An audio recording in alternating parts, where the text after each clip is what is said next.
Bonjour Johanna, Bonjour Jean-François. merci d'être là avec nous. Nous allons parler d'un sujet, plus particulièrement d'un livre qui est le suivant. Il parle des liens d'attachement. Et donc j'ai déjà une première question. Pourrais-tu te présenter? Et ensuite Oui, nous enchaînerons sur le vif du sujet, justement, la théorie de l'attachement. ok, avec plaisir. Donc, je m'appelle Johanna Micou, je suis psychologue, je travaille en cabinet au nord de Lyon. Nous avons effectivement coécrit avec mon amie et consoeur Gwenaëlle Percio donc ce livre, Les liens d'attachement. Parce que c'est notre sujet de prédilection. J'ai envie de dire, quand on est psychologue, on s'intéresse forcément aux liens d'attachement. On va en parler, de comment se construit effectivement cette sécurité intérieure, en fait, qui est tellement importante dans nos vies. Donc voilà, moi je suis psychologue, je travaille avec un public majoritairement adulte aujourd'hui. J'ai une dizaine d'années d'expérience en protection de l'enfance. Donc voilà, tout ce qui est accompagnement des enfants, de la famille, c'est des sujets qui m'ont beaucoup touchée et auxquels je me suis beaucoup intéressée. Euh, voilà, je travaille aussi en tant que formatrice dans un organisme où je forme voilà, les professionnels de santé on forme à l'attachement, à la question du trauma, etc., etc. En tout cas, je suis ravie d'être là aujourd'hui. Et nous sommes ravis aussi, et je suis ravi particulièrement. L'attachement, pourquoi nous devrions transmettre les informations que les découvertes autour de ce besoin, puisqu'il s'agit d'un besoin, ont été réalisées. Pourquoi c'est si important de parler de théorie d'attachement aujourd'hui dans notre société, selon toi? Alors c'est si important parce que on ne peut pas, comme le disait John Bowlby, on ne peut pas ne pas s'attacher. C'est vraiment un besoin fondamental, un besoin vital qu'on a tous en tant qu'être humain. Et je suis ravie qu'on en parle de plus en plus, hein. Il y a de plus en plus de professionnels, d'auteurs qui vulgarisent cette théorie qui est pourtant complexe, mais je crois que c'est vraiment une bonne nouvelle que ça arrive dans le grand public pour que les personnes puissent mieux comprendre déjà leur propre fonctionnement, mieux comprendre leurs réactions aussi émotionnelles dans les interactions, que ce soit avec leurs enfants, leurs conjoints, leurs amis, leurs collègues de travail. L'attachement, c'est vraiment inhérent à nos relations interpersonnelles. Donc c'est vraiment fondamental selon moi que chacun puisse mieux saisir, mieux comprendre pour mieux réagir et du coup se sentir bien dans sa vie et dans ses relations. Les bases de l'attachement se posent dès la naissance, peut-être même avant. Oui, les bases de l'attachement se passent tout au long de la vie, hein. John Bowlby disait du berceau jusqu'à la tombe. Oui. Donc en fait, c'est vraiment très inhérent à l'humain. Donc le petit humain, dès qu'il naît, hein, l'attachement va commencer à se créer en fait avec les premières relations qu'il va tisser avec son environnement, notamment ses parents, mais l'environnement plus général. Et cet attachement va nous suivre tout au long de notre vie, en fait. On ne peut pas ne pas s'attacher, donc on va s'attacher à nos parents, on va s'attacher à nos amis d'école, on va s'attacher à nos enseignants, on va s'attacher à nos futurs amoureux qui deviendront peut-être nos conjoints, à nos amis, à nos collègues de travail, etc. Attachement et amour, c'est différent. Oui, c'est différent. C'est Pourquoi? différent. Souvent, on les confond, mais en fait, c'est très différent. L'attachement, c'est un besoin, comme on se le disait, un besoin vital, hein, comme une pulsion intérieure. Hein, c'est pas du tout mentalisé, c'est vraiment pulsionnel. C'est un besoin qui se manifeste quand nous sommes en situation de stress. Donc, en gros, quand je vis un stress, j'ai mon système d'attachement qui se met en route et qui va me pousser, d'une certaine manière, à aller me rapprocher de quelqu'un pour m'apaiser, pour me sécuriser. Donc l'attachement se manifeste, se déclenche dans les situations de stress. L'amour, on n'est pas obligé d'être stressé pour être amoureux. Hmm. En tout cas, je l'espère. Hein, on peut très bien être amoureux de notre conjoint et en même temps aller vers lui quand notre attachement se manifeste. Donc ça, c'est dans le meilleur des cas. L'amour et l'attachement peuvent cohabiter. Mais par contre, quand par exemple je suis au travail et que j'ai vraiment un bon collègue qui est là quand j'en ai besoin, quand je stresse pour un dossier, je vais le voir en lui parlant, en me disant est-ce que tu peux m'aider parce que là je vais pas très bien. Ça active mon système d'attachement, ce stress, et mon collègue va pouvoir m'apaiser, va pouvoir me rassurer. Donc en fait, l'attachement se manifeste à ce moment-là avec mon collègue, mais pour autant, je ne suis pas amoureuse de lui. Donc, D'accord, dans ces cas-là, l'attachement et l'amour sont différents. Voilà. Et d'accord. un troisième tableau qui est moins simple, mais il faut quand même en parler, c'est que par exemple, dans des familles, on a des parents qui aiment profondément leurs enfants. Je pense notamment à toutes les familles que j'ai rencontrées quand je travaillais en protection de l'enfance. La plupart aimaient profondément leur enfant, la grande majeure partie. Mais par contre, en termes d'attachement, venir sécuriser leurs enfants, venir les apaiser quand les enfants en avaient besoin, eh bien, ces familles étaient en difficulté. Donc là aussi, amour et attachement sont différents.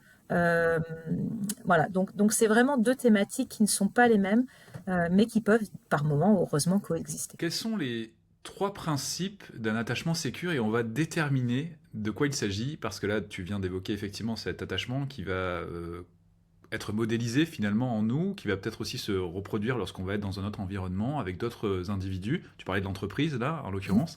Mmh. D'ailleurs je voudrais aussi que tu nous parles d'un deuxième système qui est le système de caregiving qui va concerner plus particulièrement les parents, parce que comme tu le disais, un enfant sous stress va émettre donc des signaux d'attachement Oui. pour être perçu et pour être capté normalement par des adultes autour qui viendront l'assister, répondre à ses besoins. Et justement, ces adultes vont pouvoir le faire parce qu'il y a un autre système en jeu, c'est le système de caregiving, c'est ça? Exactement. Exactement. Exactement. Donc effectivement, en tant qu'adulte, on développe, enfin, avant d'être adulte, on a été un enfant et on a développé un système d'attachement. Plus notre système d'attachement, quand on était enfant et dans notre développement, s'est construit de manière sécure, c'est-à-dire, quand j'en avais besoin, j'avais moi-même des adultes autour de moi qui répondaient alors, on est d'accord, les adultes ne répondent pas à 100% toujours de la bonne manière. On est des adultes imparfaits, on est des parents imparfaits. Mais quand j'ai eu la chance de grandir auprès d'un entourage qui était suffisamment bon, qui répondait, voilà, pas à 100%, mais entre 30 et 50% du temps, hein, on dit, si on répond à un enfant positivement dans ses besoins, ça va créer un attachement sécure. Eh bien, je vais me construire avec cette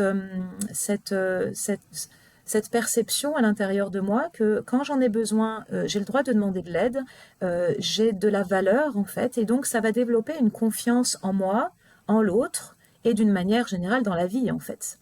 Et donc en fait, quand je vais ensuite à mon tour devenir parent, eh bien, mon attachement qui aura été le plus sécure possible, si ça l'a été, va me permettre effectivement de développer ce qu'on appelle un caregiving, plutôt positif, plutôt bienveillant envers de mon enfant. C'est-à-dire que quand mon propre enfant manifestera une détresse, un stress, etc., eh bien, je saurai à mon tour ne pas être débordée par son stress, je saurai à mon tour me tourner vers lui de manière la plus adaptée pour répondre à ses besoins à ce moment-là. Donc en fait, c'est pour ça que c'est vraiment important qu'en tant qu'adulte, de pouvoir mieux comprendre comment s'est construit notre lien d'attachement et si nécessaire le sécuriser, parce qu'on peut sécuriser à tout âge notre attachement, ça c'est la bonne nouvelle, il n'y a rien de gravé dans le marbre et de fichu. À tout moment, on peut travailler sur nous pour apaiser notre attachement, pour qu'ensuite notre caregiving, c'est-à-dire cette attention permanente aux besoins de l'enfant, qu'on soit parent, enseignant, grand-parent, oncle, tante, peu importe, soit le plus adapté possible. Et ensuite, après, c'est le cercle vertueux en fait. Et si on avait trois termes pour définir un attachement sécure, quels seraient ces termes? Alors, je vais commencer, parce que je l'ai... Ouais. La prévisibilité, pour Oui, commencer. c'est ça. Il Et faut puis que les autres termes. voilà, donc la prévisibilité, ça signifie que l'adulte, face à un signal de détresse de l'enfant, en fait, va être prévisible. Ça veut dire que, en tant qu'adulte, je vais répondre la plupart du temps de la même manière. Donc l'enfant va pouvoir savoir que quand il va pas bien, il va pouvoir éventuellement me le demander et je vais avoir la plupart du temps la même réaction en fait. Voilà. On parlera peut-être de l'attachement plus insécure, mais les parents qui ont un attachement insécure, ils ont des variations en termes de réaction, et donc l'enfant, il sait jamais trop sur quel pied danser, et ça, c'est pas simple pour lui. Donc la prévisibilité, effectivement, un paramètre de l'attachement sécure. C'est ça. Voilà. Deuxième paramètre, la cohérence. Et oui, la cohérence dans nos attitudes, la cohérence dans nos réponses, dans nos réactions, va pouvoir aussi réguler l'enfant. En fait, il va pouvoir se construire un modèle interne le plus opérant possible, c'est-à-dire se dire, ok, quand je vais pas bien, je demande de l'aide. Mon parent arrive et a une réponse la plupart du temps cohérente avec mon besoin et ce que je suis en train de vivre. Et donc, il va pouvoir construire une sorte de représentation intérieure qui soit la plus adaptée et juste possible. Oui. Et on va rajouter ce système d'accordage, parce que là, on a l'impression que c'est un bouton on-off, mais en fait Ouais, non. c'est Il y ça. a une sorte de synchronisation qui se met en place dès la naissance de l'enfant entre Oui. des adultes qui n'ont pas encore été définis comme des figures d'attachement, puisqu'il faut 6 mois, je crois, pour l'enfant, pour vraiment choisir sa figure d'attachement principale. Et c'est important de dire ça parce que tu parlais d'un pourcentage de 30 à 50% du temps, Mhm. répondre aux besoins, être justement dans ces trois termes par rapport à l'attachement sécure. C'est juste pour lever cette pression sur les parents qui pourraient se Oui, dire oh, ça veut dire oui. qu'à un moment j'ai peut-être crié, alors même si je me suis excusé, ou encore j'ai pas su répondre tout de suite aux besoins de mes enfants. C'est bien de dire effectivement de 30 à 50%. J'aime beaucoup reprendre cette Oui, statistique d'ailleurs moi aussi en conférence. oui. Et je tiens à insister sur ceci parce que le droit à l'erreur est là. Tu disais, tu reprenais Winnicott d'ailleurs par Mhm. rapport au fait d'être suffisamment bon. Mhm. C'est ça. Mais c'est vraiment ce que les parents doivent garder en tête. C'est aussi d'ailleurs un principe dans l'éducation positive qui est parfois un peu Mhm. mal interprété en disant ah oui d'accord donc si on pratique pas ainsi on est en mauvais parent. Non, ça ne Mhm. marche pas comme cela. On peut aussi réparer. Il y a aussi la neuroplasticité du cerveau, on va en parler tout à l'heure. Mais voilà pour ce deuxième point. Troisième terme, la stabilité. Et oui, la stabilité émotionnelle. Plus le parent va être stable. Alors encore une fois, comme tu viens de le dire, on n'est pas parfait. Moi-même, j'ai crié, je me suis énervée plein de fois sur mes enfants. Ça ne fait pas de moi une mauvaise mère. Ça fait de moi une mère, comme tu le disais, qui essaye suffisamment de réparer quand il y a eu des dérapages, en fait. Ça montre aussi à nos enfants que eux non plus ne sont pas parfaits, qu'ils vont avoir aussi des dérapages dans leur vie. Et notre propre attitude de dire, OK, là, je suis désolée, je me suis emportée, ça leur apprend aussi par mimétisme, hein, que quand ils feront des erreurs, eux aussi pourront avoir cette capacité de venir réparer le lien. Ce que je dis souvent, notamment dans les formations et dans les conférences, c'est que ce qui est finalement le plus blessant, ce n'est pas qu'on nous ait mal parlé ou qu'on nous ait crié dessus, c'est qu'on soit resté seul avec ça sans qu'il y ait eu de réparation. Hein, Isabelle Filiosa en parle beaucoup de Oui, cette nécessité de réparer, de reprendre, de mettre des mots sur des choses qui ont été mal vécues. Et j'ai envie de dire, c'est de la même. On parle de la relation parent-enfant, mais c'est la même chose dans le couple, c'est la même chose entre amis, c'est la même chose entre collègues de travail. La réparation vraiment vient. On n'oublie pas, mais par contre, ça apaise en fait. Voilà. c'est ça. Euh, donc effectivement, la stabilité émotionnelle, plus en tant que parent, je vais apprendre des techniques de régulation de mon stress, de gestion émotionnelle, plus je vais être la plus stable possible dans mes réactions au quotidien, et plus mon enfant va pouvoir interagir avec moi sans vivre du stress en permanence. Parce que si je ne suis pas suffisamment stable au niveau émotionnel, je vais faire vivre du stress à mon enfant. Et au niveau du système nerveux, c'est moins favorable, en fait, Oui. de vivre ça. Et justement, si nous n'avons pas forcément eu et été exposés à un modèle à peu près équivalent à de l'attachement sécure en majorité. On le rappelle en majorité parce que ce sont des parts, hein. Tu le Oui, dis c'est ça. d'ailleurs dans ton livre, C'est ce sont ça. des parts, il y a une part d'attachement sécure en nous et cet adulte sécure est présent. Et on a d'autres parts également, et notamment on va parler justement des attachements insécures en nous. Et l'idée c'est que cette part d'attachement sécure grandisse et puisse même peut-être apaiser les autres parts et être Exactement. prédominante ensuite. Alors justement, qu'est-ce qui vient alimenter ces parts insécures en nous? Ce qui vient alimenter ces parts insécures, c'est les moments de stress majoritairement. Hein, le stress, c'est, j'ai envie de dire, le fléau de notre vie, de notre société. On vit en plus dans une société où on met de plus en plus de pression, notamment dans la parentalité. Hein. Il faut être parfait, il faut être un bon parent, bon conjoint, bon travailleur, bon tout. Et donc ça fait vivre du stress. Donc j'ai envie de dire, le stress, c'est vraiment l'ennemi numéro un par rapport à l'attachement. Euh, C'est-à-dire que quand un enfant est confronté à du stress, j'ai envie de dire chronique, régulier, hein, dans sa vie, eh bien, ça active au niveau de son système nerveux des réactions biologiques. Hein, c'est pas du tout psychologique pour le coup, cette histoire. C'est vraiment au niveau biologique. Le cerveau en construction de l'enfant est extrêmement perméable au stress. Et, euh, et c'est ce stress qui va insécuriser du coup le corps, les émotions, donc l'enfant, et ensuite, l'attachement, ce besoin d'aller vers l'autre, si j'ai été trop sujette au stress, ça va être moins facile d'aller chercher de l'aide quand j'en aurai besoin. Oui, Parce que, justement, reprenons et notamment les 1000 premiers jours de vie, Oui. si un enfant a été exposé à un parent qui était plutôt anxieux, c'est-à-dire qu'il envoyait des signaux d'attachement, il a crié, gesticulé, pleuré, et le parent, au lieu d'être calme et apaisé et de se dire, bon, allez, je vais enquêter sur ce qui se passe, je vais être là pour réconforter mon enfant, au contraire, est complètement débordé par son propre stress, sa propre anxiété, qu'est-ce qui se Oui. passe chez l'enfant? Eh bien, je reviens encore au niveau neurobiologique, hein, on a des neurones miroirs dans nos cerveaux, hein, tous, toi, moi, tout le monde, on a des neurones miroirs et ces neurones miroirs sont vraiment des neurones qui nous permettent de capter l'état émotionnel de la personne avec qui on interagit. D'ailleurs, on l'a tous ressenti, quand on est face à quelqu'un de calme, ça nous fait du bien. Quand par contre on est face à quelqu'un de plutôt agité ou anxieux, on le ressent, même si on n'interagit pas, le stress nous contamine. Eh bien, un enfant, qui plus est un enfant petit, va être comme une éponge extrêmement poreux à l'ambiance et le stress, par exemple, d'un adulte avec lequel il interagit.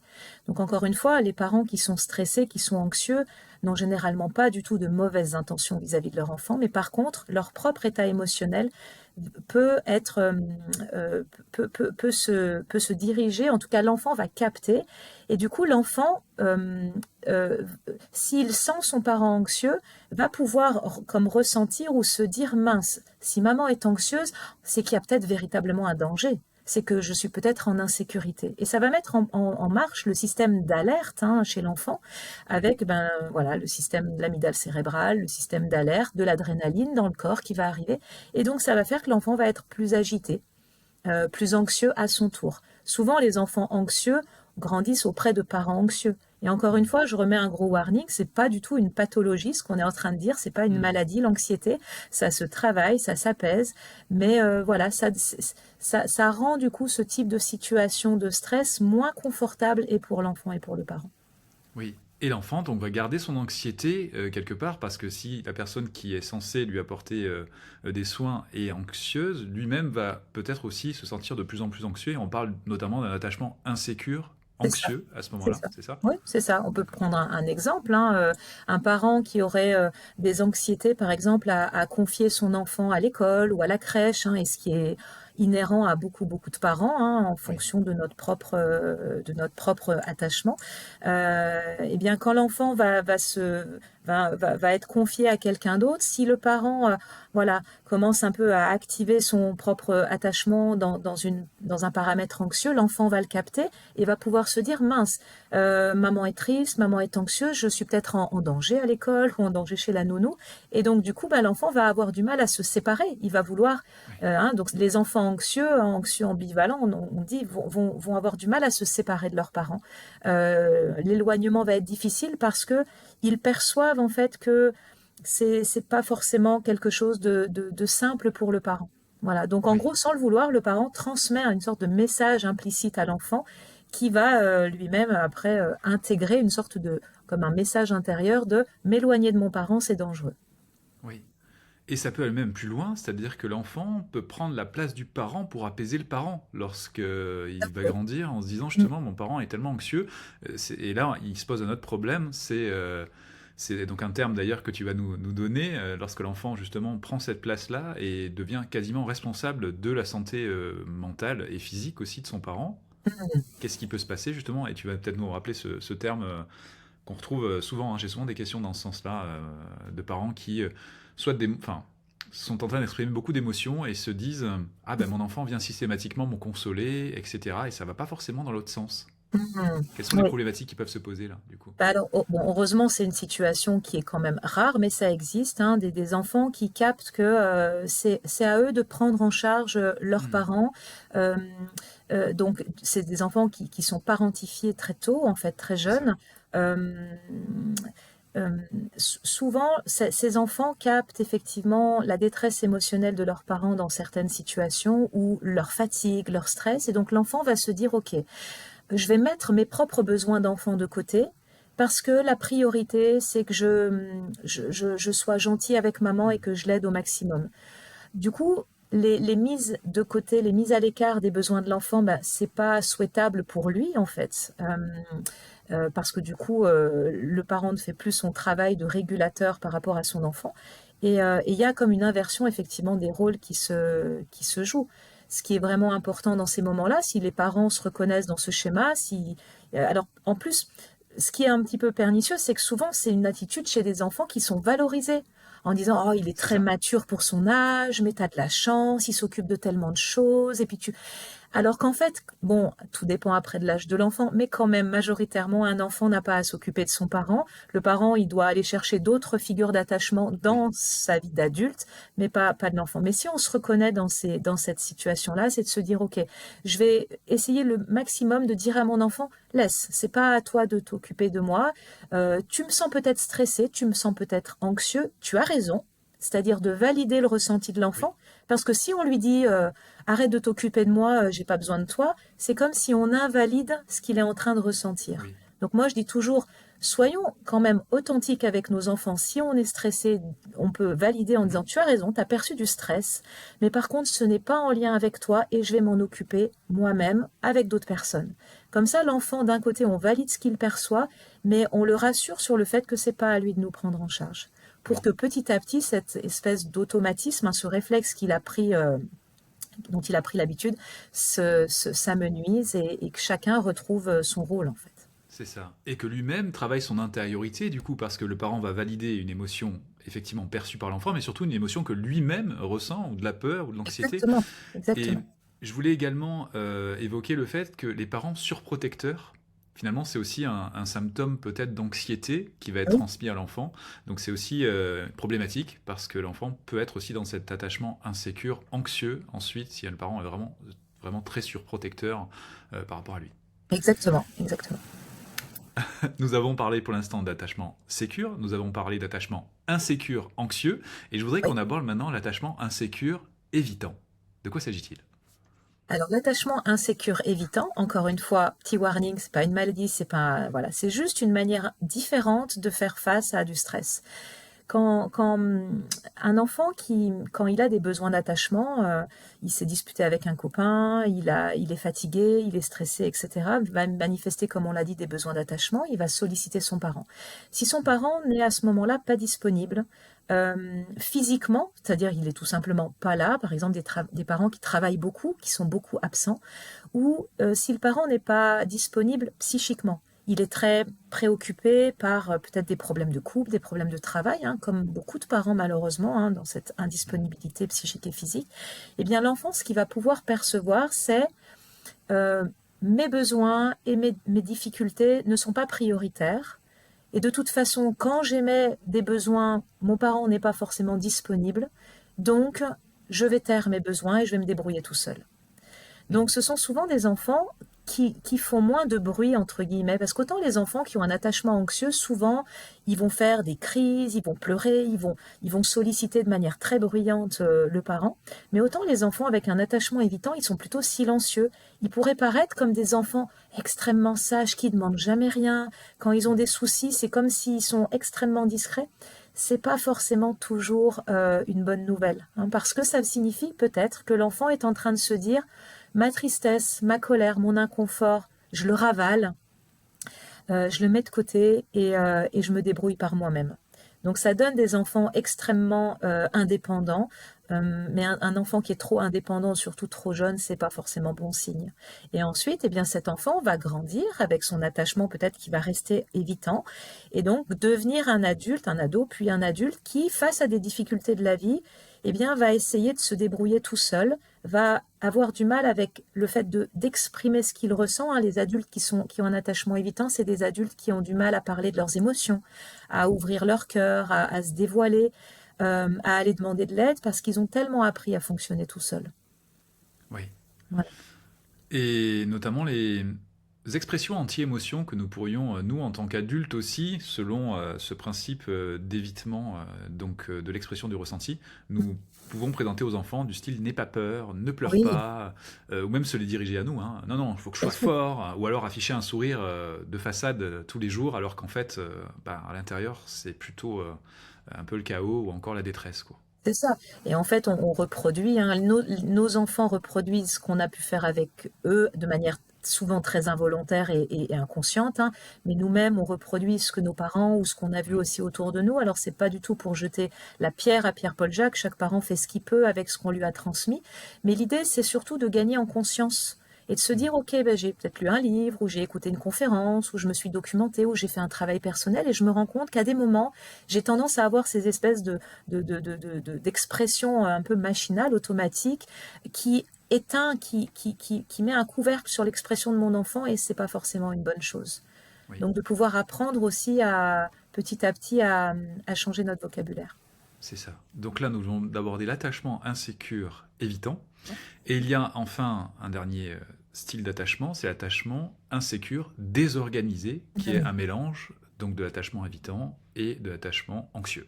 C'est ça. Donc l'attachement désorganisé concerne moins de personnes dans la population générale, heureusement. C'est le style d'attachement qui est le plus difficile à vivre parce que Mm. c'est une sorte de mix effectivement entre des attitudes d'attachement anxieux en fait, donc des personnes, ou par exemple si on revient aux enfants, des enfants qui vont avoir des énormes besoins d'attachement, qui vont être en colère si on répond pas immédiatement à leurs demandes, qui vont être qui peuvent même se faire du mal, se taper, se Mm. mordre ou taper les autres.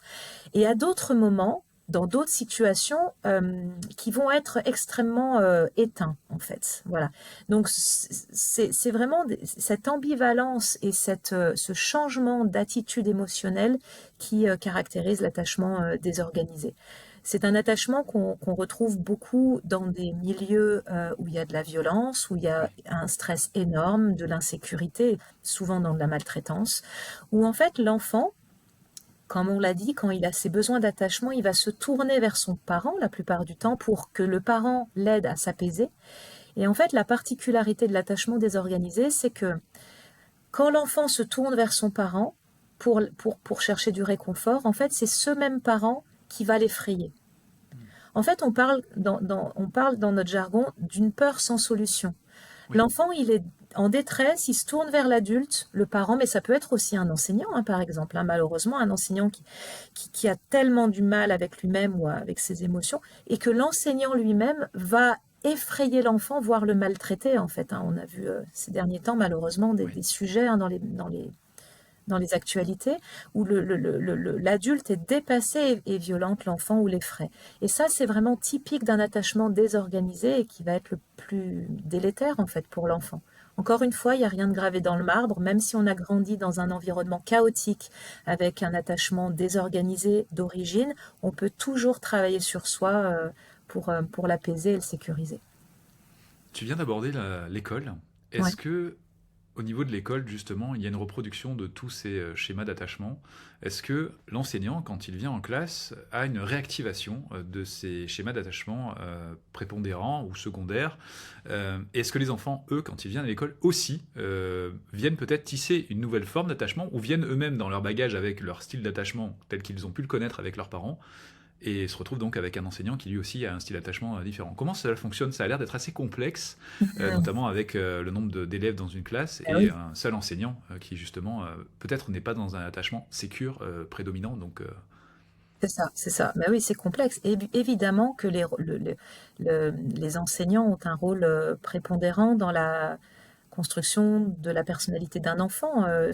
C'est- on- Notre société devrait mettre des moyens colossaux dans la petite enfance. Ça serait même les postes les plus importants pour que les enfants grandissent dans un environnement le plus sécure possible et deviennent ensuite des adultes les plus régulés au niveau émotionnel possible.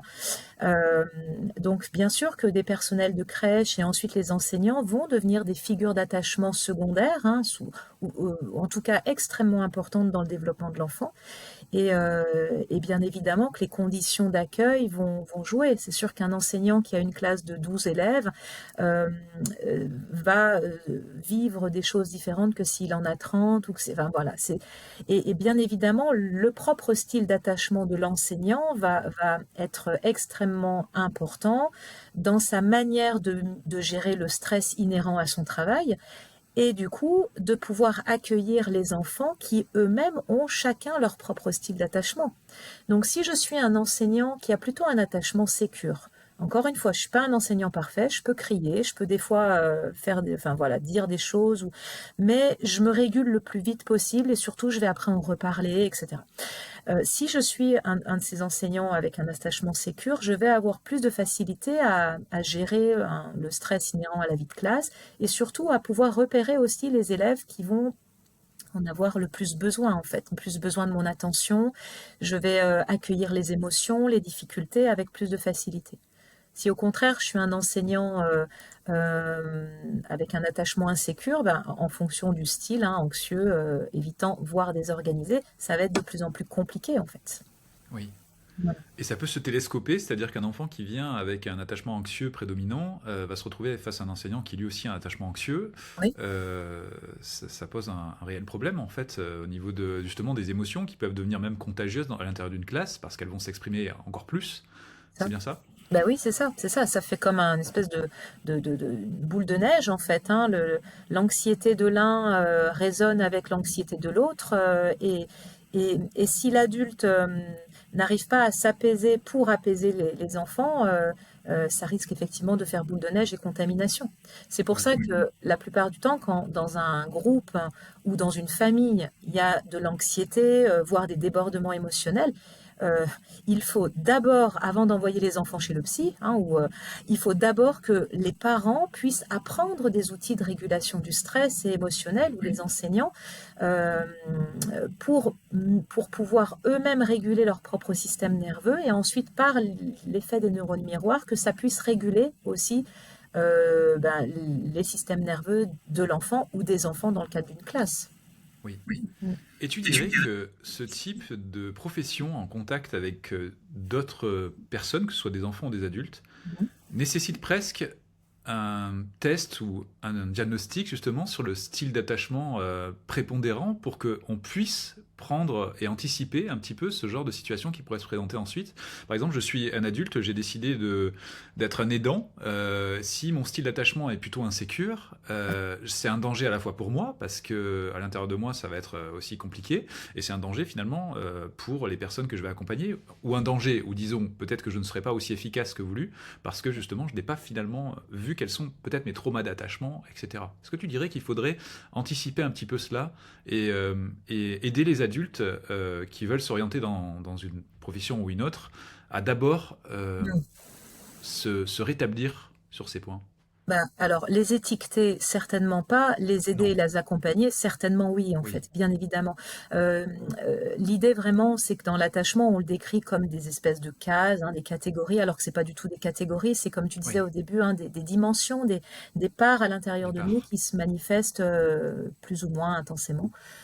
Donc c'est sûr que quand on se dirige vers un métier d'aide, notamment auprès d'enfants, je ne sais pas si diagnostiquer ce serait le bon mot, mais en tout cas, dans les formations déjà initiales, dans les formations d'éducateurs, les formations d'enseignants, les formations d'assistants maternels, enfin, de Oui, pouvoir déjà transmettre ces informations sur l'attachement, que chaque adulte puisse faire son auto-diagnostic, son auto-évaluation et de se dire, waouh, ok, je me reconnais dans l'attachement un peu évitant, oui, par exemple, et surtout, c'est une chose de pouvoir avoir une sorte de diagnostic ou d'auto-évaluation, mais c'est ensuite de se dire, mais oui, mais comment je fais maintenant? Qu'est-ce que je dois faire? Comment on peut m'aider? Voilà, dans le livre, il y a toute une partie où on donne après des pistes oui, voilà, pour des pistes, si on se reconnaît dans l'attachement anxieux, voilà des pistes pour mieux réguler le stress, des pistes si on se reconnaît plus dans l'attachement évitant, etc. Voilà, avec les petites vignettes. Mais d'une manière générale, c'est surtout soutenir ces adultes parce que quand des adultes se destinent à des métiers auprès d'enfants, j'ai envie de dire, c'est souvent parce qu'ils ont euh, comment dire, une intention noble. Enfin, je veux dire, j'ai beaucoup de respect pour les enseignants et tous ceux qui gravitent dans le oui, monde de l'enfance, mais j'ai aussi beaucoup de peine quand je vois à quel point ils sont pas soutenus et ils sont pas aidés à se sentir le mieux possible. Quand je vois qu'il n'y a pas de peu, ou très très peu d'analyse de la pratique, d'espace où on se parle mhm, entre adultes, où on se soutient, où on s'apporte des aides. C'est ça dont auraient besoin les enseignants pour vivre le mieux possible leur métier et surtout soutenir le développement de l'enfant. oui. Et une sensibilisation à cette sécurité intérieure que tu abordes énormément dans ce livre, et je trouve qu'on n'en parle pas assez. de Oui, ce terme de sécurité, se sentir en sécurité. Et c'est pas la sécurité matérielle autour de nous, c'est la sécurité qu'on va ressentir à l'intérieur de nous et qui va nous permettre de retrouver cet équilibre justement le plus rapidement possible parce qu'on va être sensible c'est à ça. différentes fluctuations de sécurité à l'intérieur de nous. Et ce point de focalisation de sécurité est aussi un point qui pourrait nous servir à mieux comprendre ce qui se passe chez l'enfant. Un enfant qui va être débordé par une émotion, eh bien en fait il y a une insécurité qui se met en place et on va aider l'enfant justement à se sentir de nouveau en sécurité par les réflexes que tu évoques dans le livre notamment qui sont et qui définissent un peu l'attachement sécure. C'est ça. Alors on a parlé des classes. J'aimerais que nous parlions plus particulièrement d'un enfant exposé à différents styles d'attachement à l'intérieur de sa famille. Donc par exemple, le père, la mère, ou le père, ou la mère, vont avoir des styles d'attachement différents. Pour l'enfant, quand il est face à un style d'attachement sécure d'un côté et insécure de l'autre, que se passe-t-il? Dans le cadre d'un couple parental, par exemple, Par mettons, exemple, oui. un parent a plutôt un attachement sécure, c'est-à-dire Oui, régule bien son stress, ses émotions et est plutôt OK. Et un autre parent, le conjoint, qui serait plutôt anxieux ou voire évitant. Eh c'est bien, ça. ben, l'enfant, il va composer avec, en fait. Il va déjà capter très rapidement dans sa vie hein, que euh, quand je pleure, maman, par exemple, réagit très différemment de papa. Hein, peu Mhm. importe qui porte quel style, etc. Et donc, du coup, ben, va ensuite prioritairement peut-être aller se diriger vers le parent qui a tendance à répondre favorablement mais sans se détourner pour autant de l'autre parent, parce que si mon autre parent est en difficulté, ça va peut-être me faire de la peine. Hein. Donc il y a vraiment c'est comme ça aussi que se construisent les fameuses différentes parts à Oui, l'intérieur de nous.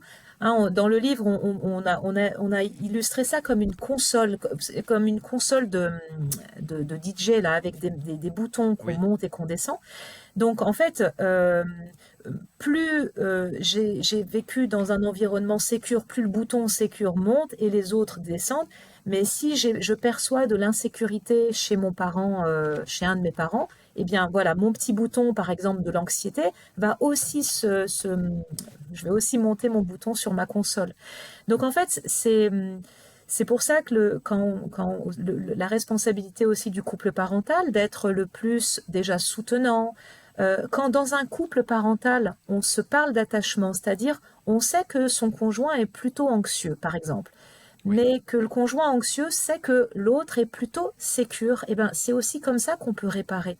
Le couple, de manière générale, et qui plus est le couple parental, c'est une magnifique opportunité de réparer nos blessures d'attachement, à condition qu'on en soit conscient et qu'on puisse en parler en fait. Et donc des parents qui auraient un style d'attachement différent, s'ils arrivent à se demander de l'aide quand il y en a besoin, en disant ok, là s'il te plaît, tu peux prendre le relais parce que je sens que je vais m'énerver par exemple, eh bien ça donne un couple extrêmement fonctionnel et du coup l'enfant va pouvoir exprimer ses besoins et sait que il ne va créer du tort ni à l'un ni à l'autre parce que les oui, parents sont en train de suffisamment communiquer pour ne pas être en difficulté l'un ou l'autre. Voilà. oui, Donc ça, c'est vraiment le plus favorable. bien sûr. Mm. Donc parler de l'attachement, être conscient aussi de notre style d'attachement principal Ouais, dans le couple, ouais, et éviter aussi que l'enfant soit exposé à des violences inhérentes au conflit à bien sûr. l'intérieur d'un couple, parce que ça va justement le mettre en insécurité, cet enfant, et il y a même des traumas qui peuvent, enfin des Ah oui, bien sûr. psychotraumatismes qui peuvent intervenir. Exactement. Et Euh, d'autant plus que, pardon, d'autant plus, oui, je rajoute que l'enfant est toujours loyal avec chacun de ses parents. oui, Et donc, l'enfant, quand il assiste ou il entend ou il perçoit de la tension, voire des conflits, hein, dans les situations les plus graves, est toujours loyal avec chacun de ses parents et il va pas se dire l'enfant, papa et maman se disputent, ils doivent avoir des problèmes ou mm, voilà. L'enfant, il va toujours se dire ça doit être de ma faute. mm, Et donc du coup, cette culpabilité automatique que l'enfant développe, en fait, qui est inhérente à tout enfant, qui plus est les petits, et bien ensuite ça va être négatif par rapport à l'image de lui, en fait, l'estime de oui, soi. Je suis un mauvais enfant, je crée des problèmes, si j'étais pas là, papa et maman, ils se disputeraient moins, etc. Donc effectivement, si les parents peuvent gérer leurs difficultés en dehors de la présence des enfants ou et se faisant aider, c'est évidemment oui. conseillé. Est-ce que proportionnellement, tu dirais que les hommes, et notamment avec beaucoup de stéréotypes qui circulent encore, sont plus dans un attachement évitant? Alors attention, c'est une hypothèse que je pose Oui, comme ça, oui. sachant que j'ai beaucoup de retours de parents, notamment d'anciens papas qui étaient justement dans ce style-là Mm. et qui ont dit: «Ouh là là, ça y est, je commence à poser des mots sur mes émotions et ça Eh change oui, tout». ben oui, C'est-à-dire que ma tristesse ne se transforme pas en colère parce que la colère était acceptable à l'époque. Et aujourd'hui, je me sens mieux parce que je suis en plus d'autant plus tolérant vis-à-vis des émotions de mon enfant. Je comprends ce qui se passe en lui, et notamment les garçons, hein. Et je trouve qu'on est en train de casser quelques chaînes et donner libre cours à cela et aussi faire reculer la violence. Mm. Parce que de la colère mal placée, c'est-à-dire de la Oui. colère qui s'exprime à la place de la tristesse, ça peut donner lieu à de l'agressivité. Et en fait, on est en train de créer un problème justement dans cette chaîne, quoi, du coup. Exactement, exactement. Tu as tout dit. Oui, alors il y a effectivement une question de... C'est assez genré, hein, l'attachement. Il y a des Oui, études qui le montrent d'ailleurs. Même si, encore une fois, ce n'est pas une réalité. Par exemple, typiquement, moi, j'ai plutôt un attachement d'origine évitante. Voilà, pour des raisons voilà, en lien avec mon développement. Euh, et pourtant, je suis une femme. Mais effectivement, oui, en fait, je pense que enfin, c'est très lié à l'éducation qu'on a eue la plupart du temps dans nos familles. Les enfants enfin, les garçons, et c'est encore le cas hein, dans certains milieux, sont quand même entraînés dès le plus jeune âge à être forts. Tu sais, un mhm, garçon, ça pleure pas, et à aller faire la bagarre, etc. Tandis que les filles, elles ont pu être élevées dans ma pauvre chérie, viens avec maman et c'est pas grave. Donc bon, c'est très stéréotypé, mais quand même, il y a encore effectivement cette question de genre. Donc c'est une très bonne nouvelle effectivement que de pouvoir éduquer nos enfants et notamment nos garçons mhm. à être à se laisser sentir leurs émotions et l'accueillir parce que c'est vraiment de cette manière-là que l'émotion, bah, par définition, ne va pas rester bloquée et se transformer, comme tu le disais ensuite, en émotions comme de la colère, voire de la violence. Oui, Voilà. Et puis les filles aussi, c'est aussi important de pouvoir leur apprendre à s'affirmer, à dire non, à se positionner quand elles sont pas d'accord, parce que elles ont le droit en fait.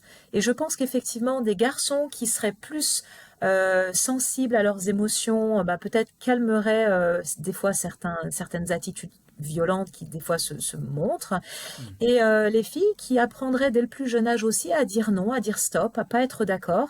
Voilà, donc c'est vraiment toujours une question de nuance et d'équilibre en fait à trouver entre notre part féminine et notre part masculine qu'on a tous à l'intérieur de nous, qu'on soit garçon ou fille, homme ou femme. C'est ça. On va passer au rétablissement, si on veut, des styles d'attachement, si tu veux bien. Tu parlais justement jusqu'à présent du fait qu'il n'y avait rien d'inéluctable. On a une neuroplasticité qui est fantastique et qui nous permet justement, alors à défaut de guérir totalement, parce qu'il reste souvent encore la cicatrice, hein, on ne peut pas parler d'une guérison totale, mais il est possible quand même de pouvoir agir pour corriger nos styles d'attachement prépondérants, surtout s'ils nous posent problème au quotidien, hein. Tu l'évoques énormément dans le livre, que ce soit dans le couple ou dans les relations avec les adultes, les styles d'attachement apparaissent souvent et sont activés souvent sans qu'on s'en rende compte. Et Ouais. ça peut nous poser des problèmes au niveau du relationnel. Donc, comment faire pour, déjà, une fois qu'on a identifié notre style d'attachement prépondérant, s'il pose problème, pour essayer de se rétablir justement par rapport à ça. Comment faire? Alors, déjà, je vais revenir sur un mot. Tu disais on ne peut pas guérir. Et ben moi, je suis pas d'accord. Moi, Ah, je parle d'accord. volontairement, hein, et je sais que tout le monde n'est pas d'accord. Moi, je parle volontairement de guérir. Et ma consoeur Gwenaëlle, avec qui j'ai coécrit ce livre, en parle aussi dans son premier livre d'ailleurs, qui s'appelle des blessures, guérir des liens guérir des blessures d'attachement. Oui. Oui, Dans le sens où guérir ne veut pas dire oublier. Bien sûr qu'on ne peut pas refaire le passé, on ne peut pas réécrire l'histoire. Par contre, dans le mot guérir, ça signifie avoir suffisamment réparé, travaillé nos traumas, travaillé nos blessures pour qu'elles ne nous fassent plus souffrir aujourd'hui, en fait. oui, C'est bien comme si sûr. j'avais eu je m'étais cassé le bras, j'aurais peut-être toujours une cicatrice, mais par contre, je peux repenser à mon accident, je peux même toucher mon bras. Mon bras est guéri, en fait. Mais par contre, j'ai vécu l'accident, je peux pas l'oublier. Eh bien, au niveau de l'attachement et même au niveau des traumas, des psychotraumas.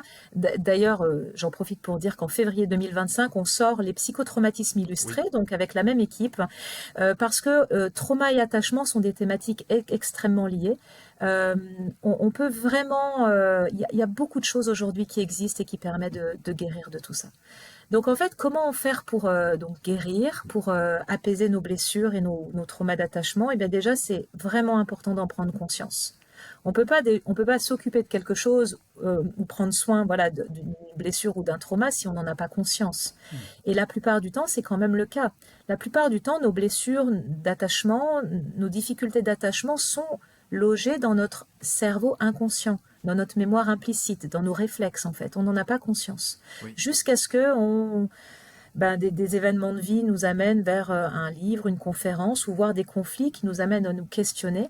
Et j'ai envie de dire, c'est une très bonne nouvelle en fait. C'est-à-dire que quand on vit des crises, quand on vit des difficultés, c'est une opportunité de se dire, il y a quelque chose à l'intérieur de moi qui Hmm. comme me pilote alors que je le veux pas. Qu'est-ce qui se passe? Et donc c'est là où les personnes vont commencer à s'intéresser au sujet, s'intéresser à leur histoire, comment ça s'est construit.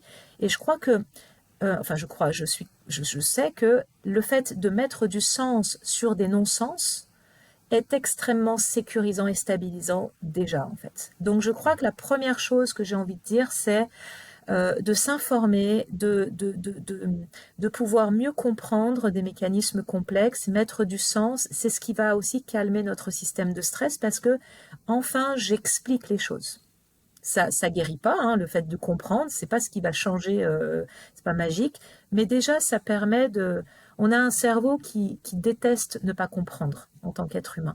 Il déteste l'incompréhension. S'il comprend pas, il va s'imaginer des choses. Et quand, en plus, les neurosciences aujourd'hui nous apportent des informations extrêmement précises sur le fonctionnement du cerveau, du corps, eh bien ça va être très stabilisant. Donc ça serait le premier point. Et c'est justement ce qu'on évoquait peut-être en début, c'est cette part sécure qui commence à s'intéresser aux parts insécures et qui va Exactement. peut-être venir aussi les apaiser. Et alors, est-ce qu'il existe justement des méthodes personnelles sans passer par un accompagnement psychologique, ou alors est-ce que tu préconises plutôt d'avoir un suivi psychologique? Tu vas peut-être me dire, tout dépend de la gravité des symptômes et du degré de souffrance qu'on va ressentir aussi, Oui, en c'est principe. ça. Tout le monde n'a pas besoin d'aller chez le psy pour prendre soin de son attachement insécure. Mais effectivement, quand on se reconnaît dans un attachement très insécure, très chaotique, où on a du mal à gérer et voir on reproduit, ou Hmm. c'est insécure chez notre enfant, par exemple, ou on est en difficulté dans notre couple, ça va être important d'aller chercher de l'aide, en fait. Je pense que Oui. ça peut permettre aussi de gagner du temps.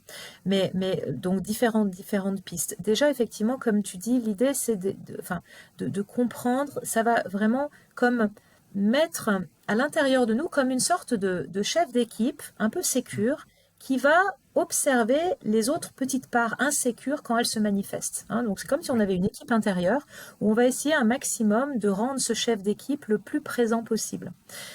Euh, mais quand on a nos petits personnages d'insécurité qui se présentent à nous, qui s'imposent et qui nous font crier ou faire je sais pas quoi, eh bien il y a différentes pistes. Alors déjà, toutes les techniques de régulation du stress, quelle qu'elle soit.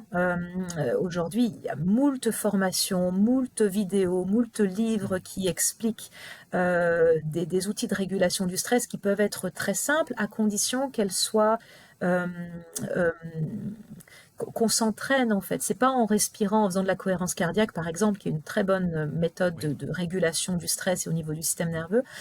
C'est un exercice respiratoire. C'est pas en le faisant une fois par semaine que ça va changer la chose. Mais par contre, si dans ma routine quotidienne, je m'accorde 5 minutes, ne serait-ce que 5 minutes par jour pour faire ce petit exercice, encore une fois, c'est pas magique, mais ça peut aider. Donc, on a des exercices de régulation du stress, on en donne quelques-uns dans le livre. Il y a la cohérence cardiaque, il y a le fait de pouvoir, je sais pas moi, aller dans la nature, se ressourcer, faire des choses qui nous font du bien, euh, faire du sport, prendre soin de Oui. notre corps. Voilà, toutes ces choses finalement qui nous font du bien quand on est en difficulté au niveau émotionnel. J'ai envie de dire, il faut en faire le plus, encore plus en fait. Ce Oui. qui est souvent euh, le contraire de ce qu'on fait, parce qu'on nous a beaucoup appris dans beaucoup de systèmes éducatifs qu'on prend soin de soi quand on a fait tout le reste. Donc une fois que je me suis occupée de mon mari, de mon travail, des enfants, des courses, des impôts et tout ça, s'il me reste un petit peu de temps dans ma journée, je vais faire mon sport ou ma respiration. Oui. Je crois que c'est exactement l'inverse qu'il faudrait qu'on apprenne dès le plus jeune âge, c'est-à-dire d'abord je prends soin de moi, donc je vais peut-être commencer ma journée en faisant quelque chose pour moi, et ensuite je vais réguler suffisamment, enfin mieux mon système nerveux pour qu'ensuite dans ma journée ça se passe le mieux possible. Donc, le fait de pouvoir apprendre des outils de régulation du stress, de régulation émotionnelle, le FT est une très bonne méthode, hein, c'est une technique de régulation émotionnelle où on utilise des points d'acupuncture. Voilà, le sport, le fait de sortir, de voir des amis, de parler, de communiquer, d'écouter de la musique, de danser, voilà, des choses qui nous font du bien, c'est important. Euh, voilà, donc il y a toutes ces activités-là. Euh, il y a le fait vraiment aussi qui est vraiment important, c'est de faire des expériences relationnelles correctrices.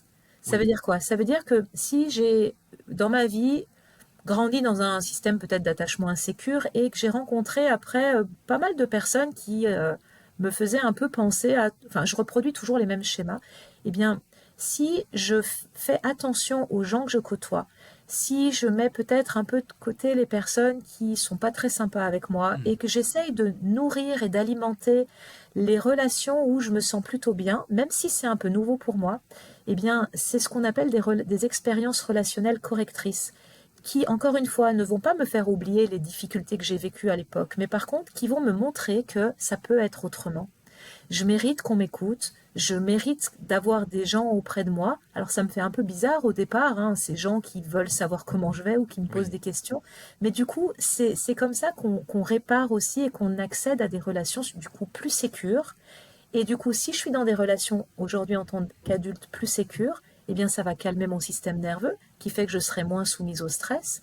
Et donc, je vais apprendre aussi en imitation aussi. Et voilà. Donc, les nouvelles relations que je vais faire peuvent devenir des figures d'attachement alternatives dans ma vie Oui. d'adulte. Voilà. C'est ça. C'est ce que Donc ça, j'allais c'est vraiment dire et ça précieux. tombe bien. C'était ma dernière question. Ok. Justement, le fait de se constituer une sorte de réseau de figures d'attachement alternatives, quitte à Ouais. remplacer des relations qui pourraient être, bon, j'aime pas trop l'étiquette, mais toxiques, Oui. disons, et aussi inviter l'enfant à le faire. Parce que Oui. on a dit une reproduction des schémas, mais certains enfants sont sur le coup d'un certain style d'attachement et vont aller vers des relations qui vont venir amplifier ce phénomène-là et peut-être orienter le regard de l'enfant vers toutes les personnes avec lesquelles il se sent en sécurité et l'orienter justement vers le fait de se constituer ce réseau d'attachement sécure autour de lui, sachant que c'est quelque chose quand même de naturel. L'enfant va plutôt aller vers une personne qui va l'écouter, qui va lui faire preuve d'empathie, etc. Mais encourager cela et peut-être faire une sorte de galaxie, je le fais souvent en atelier, mais de Mhm. personnes en qui on a confiance et que l'enfant puisse se dire ah oui, bah là je me sens en sécurité avec cette personne, là je me sens en sécurité avec cette personne.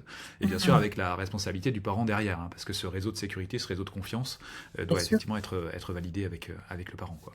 C'est sûr, c'est sûr. Et si l'enfant voit que dans la vie, par exemple familiale, les parents prennent plaisir à se voir entre amis ou reviennent du travail avec le sourire et Hmm. parlent aussi des belles rencontres, des bons moments, ça va nourrir les modèles internes de l'enfant. C'est-à-dire, tiens, maman, elle a l'air vraiment de s'entendre bien avec son ami ou bien Oui, avec ses collègues. Eh ben, l'enfant va apprendre à se diriger prioritairement vers des enfants, des congénères qui lui font aussi ressentir ce oui. type de situation. Si par contre, au contraire, maman, elle revient en disant, oh là là, je me suis fait maltraiter, on m'a mal parlé, de toute Hmm. façon, je suis nulle, etc. Ben, malheureusement, l'enfant, il va aussi se dire, ben, je suis un peu comme maman, donc il va peut-être se laisser un peu happer, aspirer par des rencontres qui seront pas les plus favorables.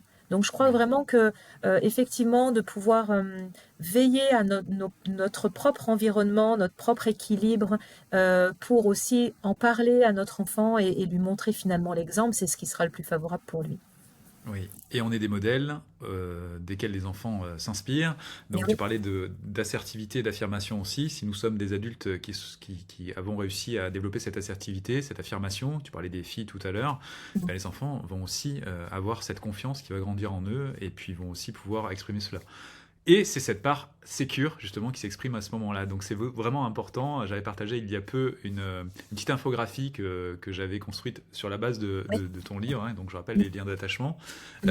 Et je pense vraiment que ça doit être peut-être une feuille de route en disant, bah, tiens, voilà, j'ai ceci, ceci, ceci, je peux mettre en place cela, et je vais nourrir cette part sécure en moi, et je pense qu'on va peut-être conclure là-dessus. En attendant ton prochain ouvrage, que j'ai hâte de recevoir sur les Ben oui. psychotraumatismes, parce que ça aussi, c'est un sujet tabou encore, et beaucoup de personnes n'ont pas conscience justement de ce qu'elles ont pu subir, et le fait d'en parler va permettre de pouvoir demander ensuite de l'aide et faire ce qu'il faut pour établir cela, quoi. C'est ça, exactement. Merci beaucoup. Merci beaucoup pour Avec cet grand plaisir. ouvrage. Vraiment, c'est une grande aide. J'ai des retours extrêmement positifs de la communauté depuis que j'en ai parlé. Donc, encore une fois, j'ai hâte d'avoir la suite. Mais déjà, Oui, celui-ci apporte de nombreuses pistes de réflexion et d'action aussi. Merci beaucoup, merci. Johanna. Merci en tout cas, Jean-François. Merci beaucoup. À bientôt. À bientôt. Au revoir. Au revoir.